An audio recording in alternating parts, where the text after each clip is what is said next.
这件发生伫顶个月26号，新北市新店一间环保的回收公司，伫喷桶发现一具查某婴仔尸体。警方连日追查，追到人了，是一对来自新加坡的男女朋友。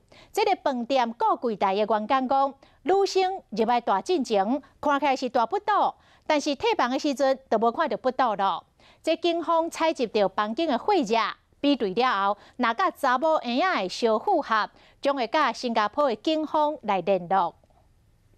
透早3点外，一个查甫人赶一个黑色的塑胶袋啊，行真紧，伊就是涉嫌将死去翁仔弹掉的新加坡的查甫人。伊出入的所在是伫西门町。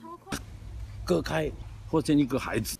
发生伫顶个月26日，新北市新店区一间环保回收公司的员工发现一个死去的翁婴仔。 警方调查回收车的路线，追查出这个底有翁仔尸体回收喷桶，就是伫台北市西门町的回收处。透过监视器过滤，锁定一个挂黑色塑胶袋啊、金头毛的查甫人。调查发现，讲是一对为新加坡来的情侣，23岁姓李的查甫人，甲24岁姓郭的小姐。 有平面媒体问因住在饭店，员工表示讲，这个查某的来住的时，看起来敢若有心，抑搁退房的时，腹肚就消落去啊。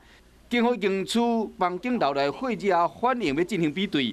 警方表示讲，若是翁仔出事的时是尸体，两人就违反废弃物清理法；若出事后才死的，两人恐惊去犯着杀人罪，也是老母杀翁仔遗弃罪等等的罪嫌。依照新加坡的法律。